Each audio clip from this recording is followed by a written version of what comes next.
सुत केवली भणिदम मीणमो सुत केवली भणिदम मैं वंदना करूं ने शिव को पधारी जो सिद्ध है अतुल अव्यय सौख्य धारे भाई वही समय सार सुनो सुनाता जो भद्र भाव श्रुत केवली ने कहा था जो भद्र भाव श्रुत केवली ने कहा था जो भद्र भाव श्रुत केवली ने कहा था।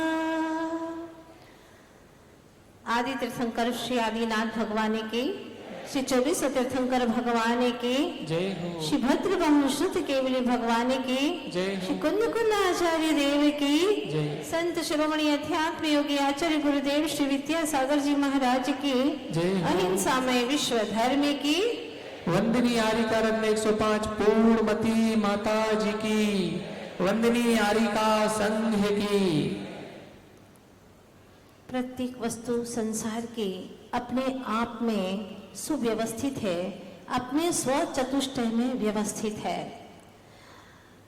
अगर अव्यवस्थित है तो जीव अपने परिणामों से बहुत अव्यवस्थित है, अस्त व्यस्त है, और जितना अस्त व्यस्त है उतना ही त्रस्त है। त्रस्त होने में भी अभ्यस्त हो गया है, फिर भी कहता है मैं बड़ा व्यस्त हूं। काहे में व्यस्त है? पर के घोर धंधे में व्यस्त हो रहा है, बड़ा त्रस्त हो रहा है, अस्त व्यस्त हो रहा है, बड़ी दुर्दशा है। दुख की बात यह है कि अपना सच्चा दुख भी जानता नहीं है कि मेरा सच्चा दुख है क्या। शरीर में रोग घिर जाए तो दुखी मानता है, धंधा ना चले तो अपने आप को दुखी मानता है, मित्र की हमदर्दी कम हो जाए तो दुखी मानता है, कोई अपना कहना ना माने तो दुखी मानता है, शत्रु हमारे ऊपर दाव पेच खेल रहा है, दुखी हो जाता है, मित्र दरकिनार कर देता है तो दुखी हो जाता है। दुख के कितने कितने रास्ते हैं तुम्हारे पास में, अनंत काल से अनंत तरह से यह जीव दुखी दुखी दुखी होता रहा और हर पल हर भव में सुखी होने का प्रयास करता रहा, किंतु अफसोस आज तक यह सर्व सुखी हुआ ही नहीं। जहां सुख होने का रास्ता ही नहीं था, सुख पाने का रास्ता ही नहीं था, वहां पर यह भटकता रहा और पूरी जिंदगी ऐसे ही उसने खो दी। अभी भी वही काम कर रहा है। एक बच्चा आया मेरे पास में, उसने कहा माता जी मुझे तो आपका ही पेन चाहिए। तो मैंने कहा भाई मेरा तो पेन है ही नहीं, नहीं मुझे तो आपका ही चाहिए। ठीक है चाहिए तो ले लो, बाकी मेरा नहीं है, ये आपका नहीं है। कल भी आपके पास में था, मैं आया था तो आज भी आप ही के पास में है।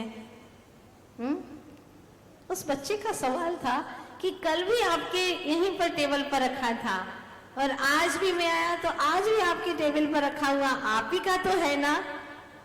मैंने कहा टेबल पर जो रखा है वो मेरा कैसे हो सकता है? टेबल की बात छोड़ो, जो 24 घंटा मेरे साथ में रहता है ये शरीर, वो भी मेरा कैसे हो सकता है? अगर मेरा होता तो सदा साथ रहता, लेकिन वो सदा साथ नहीं रहता। दूसरी बात, जो मेरा होता वो मेरा कहना मानता, मेरे अनुसार चलता, मेरा हित सोचता, लेकिन इसके अंदर तो सोचने समझने की सामर्थ्य ही नहीं है।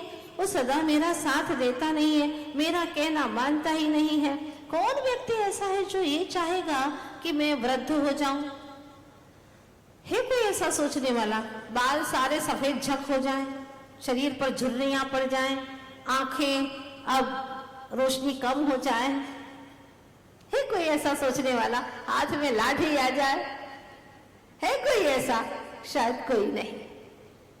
अगर ये मेरा होता तो मेरे अनुसार चलता ना, लेकिन ये मेरे अनुसार तो चलता ही नहीं है। जब 24 घंटा मेरे साथ रहने वाला, ये पेन तो 24 घंटा मेरे साथ रहता ही नहीं है। आहार को चले गए, भगवान के पास गए, क्लास में गए, कहाँ मेरे साथ रहता है? रात में भी वो उधर रखा रहता है। ये मेरा नहीं है। 24 घंटा मेरे साथ में रहने वाला पदार्थ भी मेरा हो ऐसा कोई जरूरी नहीं है। चलो ये शरीर तो दिख रहा है तुमको, कर्म मेरे आत्मा के प्रदेशों में एक क्षेत्रावगाह होकर के रह रहे हैं। फिर भी क्या कर्म मेरे हैं? बोलो नहीं। अगर कर्म हमारे होते तो सदा साथ रहते। अपना होने का प्रतीक क्या है, प्रमाण क्या है, क्या प्रूफ है उसका?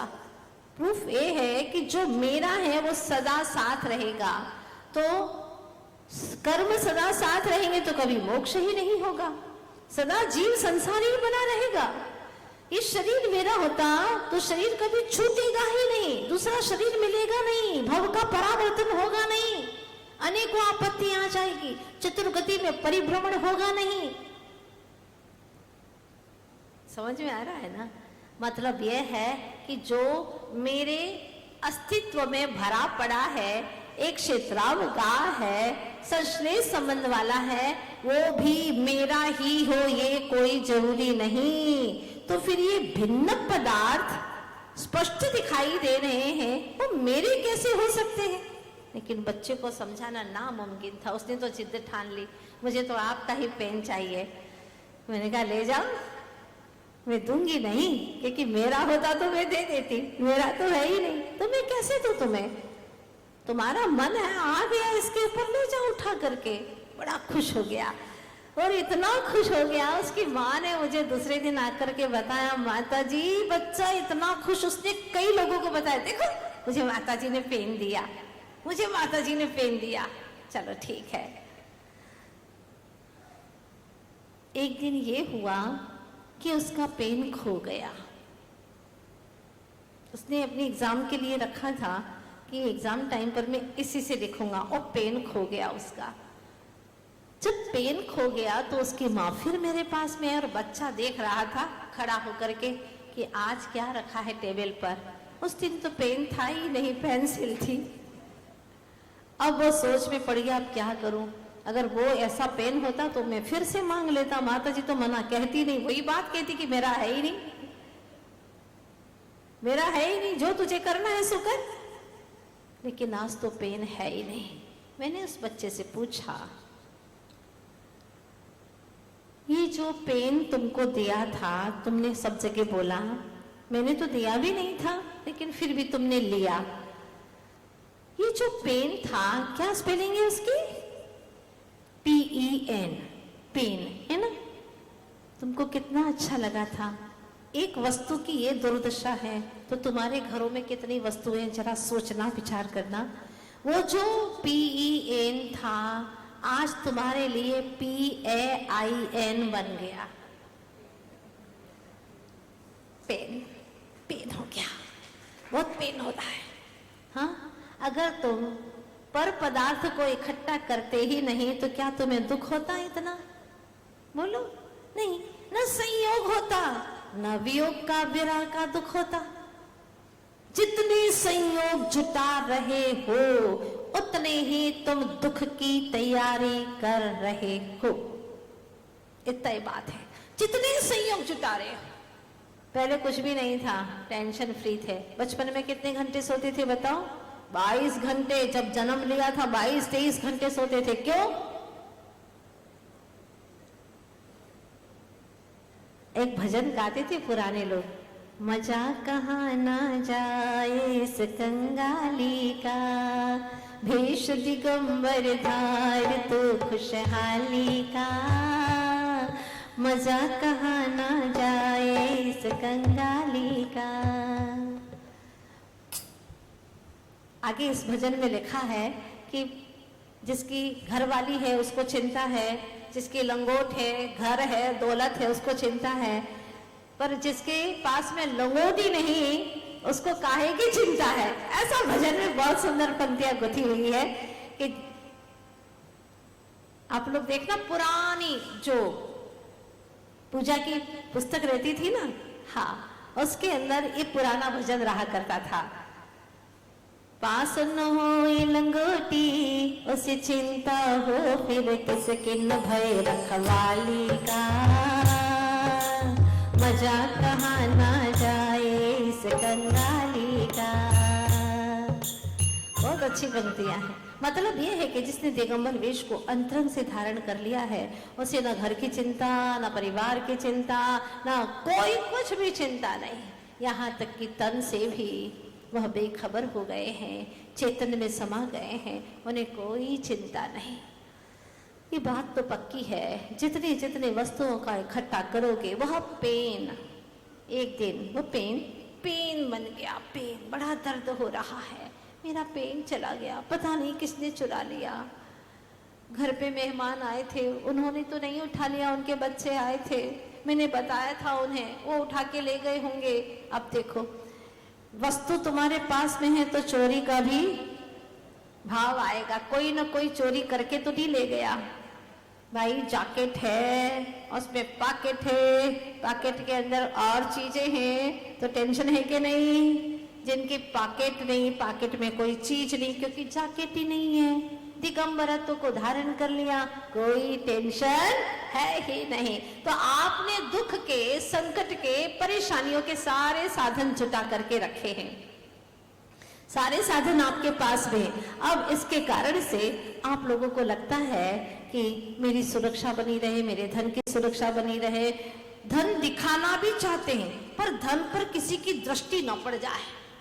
क्या मजे की बात है, धन दिखाना तो चाहते हैं, हाँ दिखाना चाहते हैं, सेठ आ जाए दिखाना चाहते हैं, घर बनाना, ये सब दिखाना चाहते हैं लोगों को, लेकिन घर पर, ये पैसे पर किसी की दृष्टि ना पड़ जाए, क्या सोच है।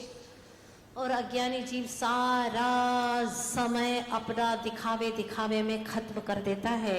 जो देखनहारा, दृष्टा, ज्ञाता तत्व है, उसे तो देख ही नहीं पाता। प्रभु वो क्षण कब आएगा कि मेरी अंतर्मुख दृष्टि हो जाएगी। अंतर्मुख दृष्टि हुए बिना सुख हो नहीं सकता। अंतर्मुखी सदा सुखी, ये कहा गया है। जो अंतर्मुखी है वो सदा सुखी है। अब धन दौलत बहुत सारा इकट्ठा करके रखा है, चलो ठीक है, इकट्ठा हो गया पुण्य के उदय से, कोई बात नहीं, लेकिन आसक्ति न रखो इसमें, विरक्त मन रखो। चक्रवर्ती के पास में भी 6 खंड का वैभव रहता है, लेकिन उसमें वो आसक्त नहीं रहता, छोड़ना है, एक पल में, एक समय में छोड़ देता है। और आसक्त मन वाला एक भीख मांगने का कटोरा भी नहीं छोड़ पाता, आसक्त मन वाला। बस यही तो दुख है। जिसने आसक्ति छोड़ी वो सदा सुखी हो गया। निरंतर वह अपने कर्मों को निर्जरा करने में लगा रहता है, कर्मों को बांधने में नहीं। अगर मान लो किसी ने उसके बारे में बुरा भी सोच लिया, तो वह निरंतर भेद ज्ञानी, सम्य ज्ञानी जी विचार करता है कि कोई मेरा बुरा करे ये उसका कर्म है, कोई मेरा बुरा कर रहा है वो उसका कर्म है। व्यवहार में कहते हैं ये बुरा कर रहा है, कोई बात नहीं, निश्चय से तो कोई कर्म करता ही नहीं है, क्योंकि कर्म कर्म में है और जीव के भाव भाव में है। निश्चय से कर्मों का बंध होता ही नहीं है। कर्म कर्म में है और आत्मा आत्मा में है, एक दूसरे का संबंध मानता ही नहीं है। अध्यात्म में 6 कारक तो माने गए हैं, लेकिन संबंध कारक माना ही नहीं गया, क्योंकि संबंध 2 वस्तुओं में होता है और निश्चय अध्यात्म ये 2 वस्तुओं का संबंध मानता ही नहीं है। ये विशेषता है। तो ज्ञानी जी विचार करता है कि ये बुरा करे ये उसका कर्म है, लेकिन मैं उसका बुरा न करूं ये मेरा धर्म है। मैं उसका बुरा न करूं, न सोचूं, ये मेरा धर्म है। ये बुरा कर रहा है, उसका कर्म है, बेचारे का क्या करे, उसके कर्म के उदय से ही तो कर रहा है, मेरा कर्म का उदय नहीं है। अगर मैं उसके बारे में बुरा सोचूं तो मेरा बुरा कर्म है। लाख उपसर्ग करे, लेकिन हमने गलत सोचा ही नहीं, उसके बारे में बिल्कुल गलत नहीं सोचा, हमारा तो तीव्र पुण्य का उदय है। वो एक तरफा पाप कर्म का बंद कर रहा है और हम एक तरफा पुण्य का संचय कर रहे हैं, और ऐसे समय पर तीव्रता से पुण्य का संचय होना शुरू हो जाता है। इसीलिए एक बात ध्यान रखिए, मान लो आपको कभी ऐसा लगता है कि इनकी वजह से मैं दुखी हो रहा हूँ, ये मुझे परेशान कर रहे हैं, इसकी वजह से मैं परेशान हूँ, तो सबसे बढ़िया उपाय बताया हमारे जैन आगम में, कहा उन जीवों के प्रति बहुत पॉजिटिव सोचना शुरू करो। भगवान आत्मा है, ये भी भगवान जैसी आत्मा है, लेकिन कर्म उसे सता रहे हैं, उसके अंदर द्वेष भाव आ गया है, उसके अंदर क्रोध कषाय आ रही है, क्या करे बेचारा, कर्मों का मारा है। हे प्रभु, उसके प्रति मेरे अंदर हमेशा करुणा का भाव जागृत हो, इसका कोई दोष नहीं है। निरंतर ये विचार करें, और जितना अपने हित के बारे में सोचते हैं उससे भी ज्यादा आप उसके हित के बारे में सोचें, और फिर देखें आपका जो पाप कर्म का उदय है वो तीव्रता से पुण्य में संक्रमित होना शुरू हो जाएगा। असाता आपका साता में संक्रमित होना शुरू हो जाएगा। ये सर्वश्रेष्ठ उपाय है, अचूक उपाय है, रामबाण औषधि है। अगर आप बुरा सोचेंगे उसके बारे में, उसका बुरा होना न होना उसके कर्म के अधीन है, लेकिन तुम्हारा बुरा तो अवश्य हो ही जाएगा, क्योंकि तुमने बुरा सोचा है। वैसे ही कर्म बुरे थे और वर्तमान में बुरा सोच रहे हो, क्या दशा होगी तुम्हारी। जैसे दिया सलाई की माचिस की एक तुली रगड़ खा रही है इसलिए कि उसका घर जला दे, उसका घर जलाने के लिए वो माचिस की तुली को रगड़ दिया। किसी का घर जलाने के लिए वो जल रही है, लेकिन ध्यान रखना, उसका घर जले या न जले कोई जरूरी नहीं है, बीच में कोई बुझाने वाला तत्काल आ सकता है। हो सकता है फेंकते फेंकते ही कोई रोक दे, कोई आ जाए, तुम रुक जाओ। लक्ष्य क्या था उसके घर को जलाने का, तुमने तो भाव बिगाड़ दिए। माचिस की तुली रगड़ खा गई, उसका माथा काला हो गया तुली का, लेकिन घर नहीं जला। क्या बात है, बहुत अच्छी बात है। हमेशा अपने परिणामों को संभालना है। कई बार ऐसा होता है कि जिसको निमित्त लेकर के आप कर्म बांध रहे हैं, भला बुरा कह रहे हैं, बहुत गलत गलत सोच रहे हैं उसके बारे में, लेकिन बेचारे उसको पता ही नहीं, वो मंदिर में पूजा कर रहा है, वो जिनवाणी श्रवण कर रहा है, प्रवचन श्रवण करके परिणामों को विशुद्ध कर रहा है, जाप कर रहा है। हो सकता है उस वक्त उसके ये भाव आ गए, वो आपके बारे में बहुत अच्छा सोच रहा है। आज का प्रवचन सुन करके उसने तय कर लिया कि मैं उसके बारे में कभी गलत नहीं सोचूंगा, मैं प्रभु से डेली प्रेयर करूंगा कि उसका भाव अच्छा हो, उसका पवित्र हो, उसका हित हो, वो सुखी रहे, उसके जीवन में पल भर के लिए भी दुख ना हो।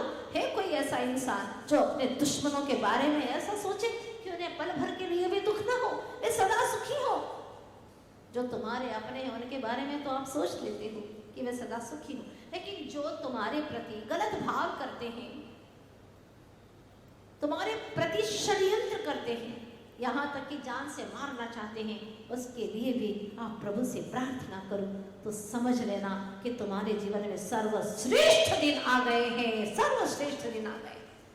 तीव्रता से पुण्य बांधने का समय आ गया है, और कई जन्मों का संचित पाप भी इस वक्त तुम्हारा पुण्य में संक्रमित हो जाएगा। बिल्कुल सच्चे मन से करना, दिखावे के लिए मत करना।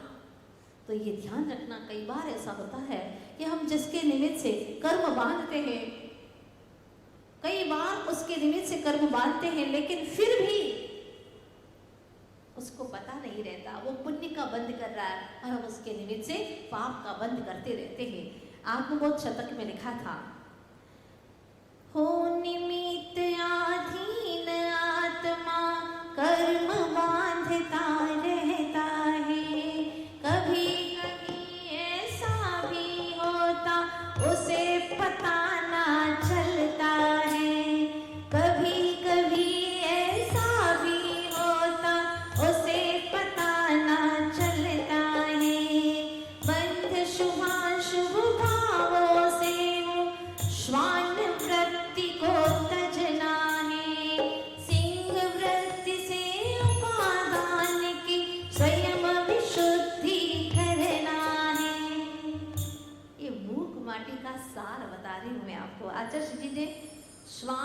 सिंह की वृत्ति बताई है। मिथ्या दृष्टि की वृत्ति श्वान जैसी होती है और सम्यक दृष्टि ज्ञानी जीवों की वृत्ति सिंह वृत्ति के समान होती है।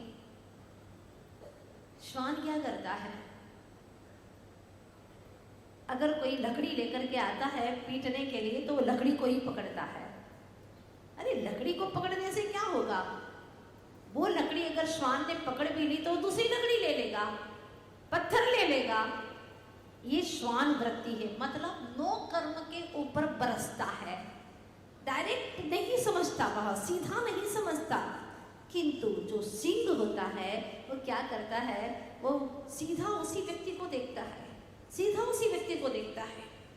मतलब सिंह वृत्ति का मतलब यह है कि सीधे कर्म की तरफ ध्यान दो, अपने भाव कर्म की तरफ ध्यान दो, अपने भावों को सुधारो। ये सिंह वृत्ति है। और जरा जरा सी बात में, नानी नानी बात में क्रोध करवानो, झपटवानो सारू नहीं।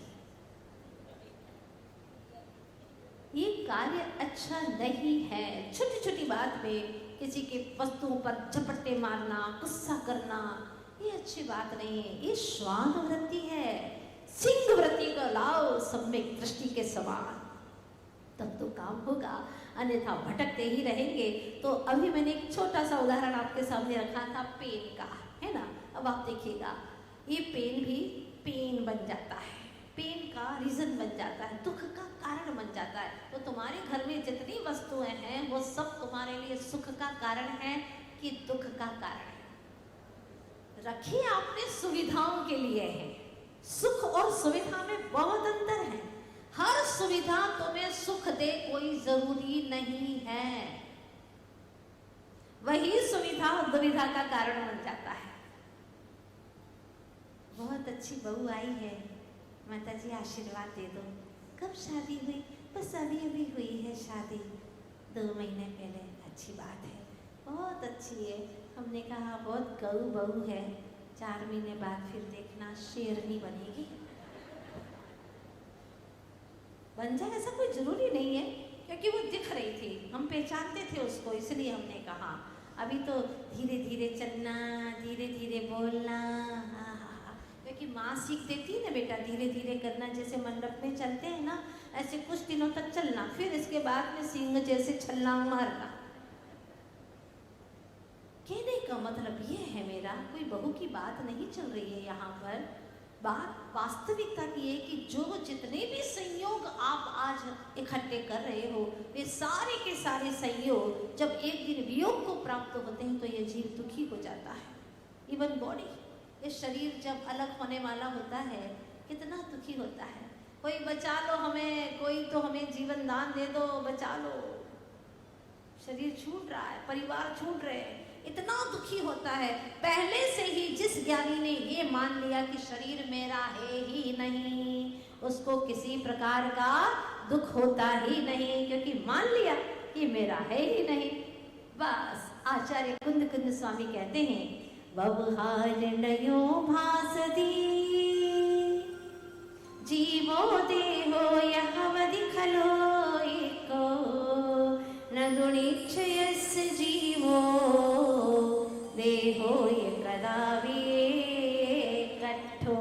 बोलिएगा, व्यवहारणयो भासति।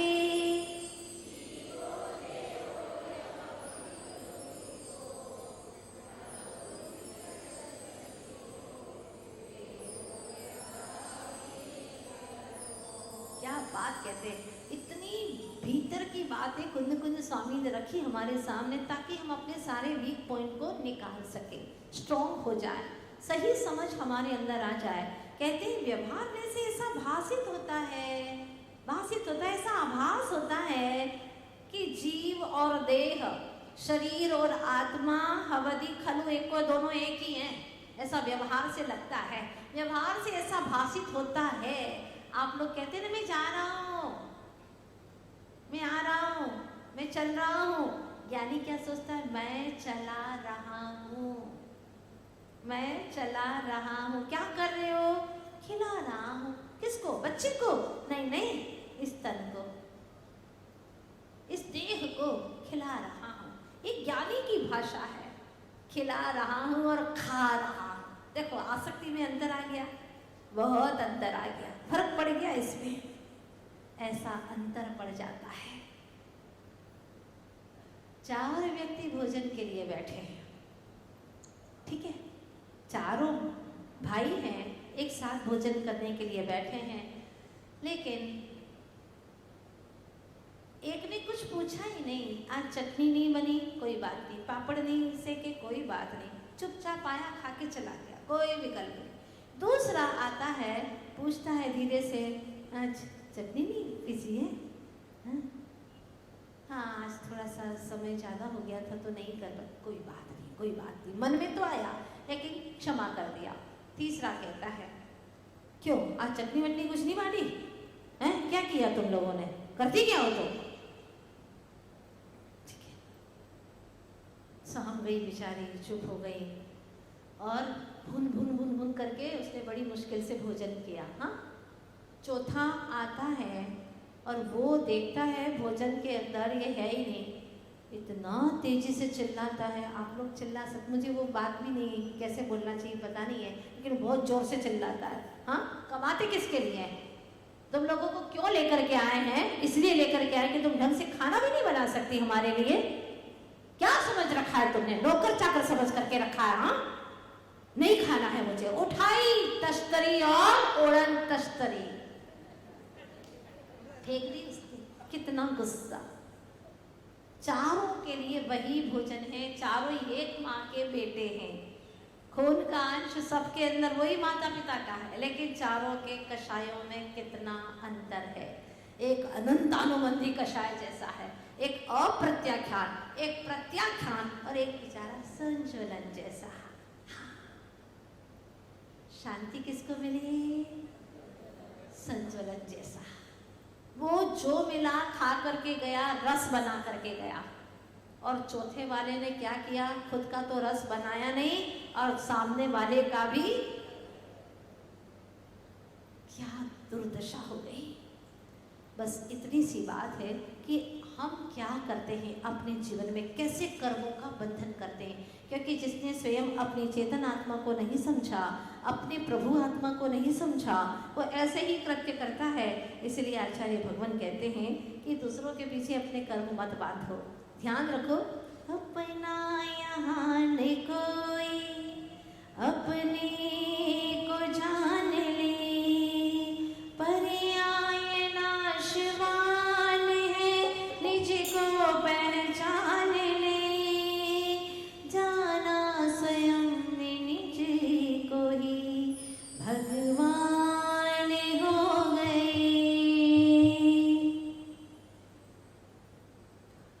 जाना स्वयं को निज को ही, जिसने स्वयं को जान लिया है वो भगवान हो गए। अपने स्वभाव से तुम्ही अनजान हो गए, क्यों सुख स्वरूप हो के भी परेशान हो गए।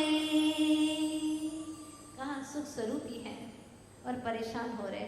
नहीं चाहते तो नहीं हो सकते थे ना, आनंद से चले जाते, सामने वाले को भी बोल देते कोई बात नहीं, मैं समझता हूँ तुम्हें। अगर इतनी अंडरस्टैंडिंग नहीं है तो जीवन के हम सफर का, हम साथी का क्या औचित्य है? कोई बात नहीं, मैं समझता हूँ।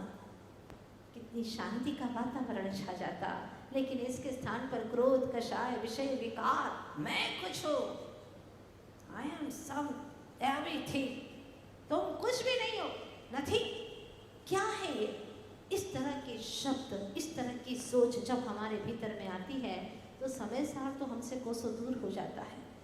और जब समय सार की ऐसी पवित्र भावनाएं हमारे भीतर में आती हैं तो यकीनन हमारे जीवन में तत्क्षण ही सुख शांति का साम्राज्य, आनंद ही आनंद बरसने लगता है। और उन क्षणों में अज्ञानता से बांधे पूर्व के पाप कर्म भी पुण्य में संक्रमित हो जाते हैं।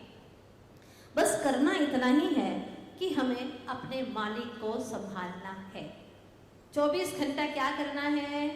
चेन संभालते हो, सोने के आभूषण संभालते हो, डायमंड के आभूषण संभालते हो, कमर में चाबी को संभालते हो, घर में बच्चे को संभालते हो, पैसा कहाँ रखना उसकी संभाल करते हो, शरीर की संभाल करते हो। कहाँ तक बोलूं, थक जाएंगे बोल बोल करके। इतनी वस्तुओं की संभाल करते हो, लेकिन बस अपने मालिक को नहीं संभालते। निज चैतन्य मालिक को संभाल लिया होता तो कभी भी शरीर को आत्मा का स्वरूप नहीं माना होता।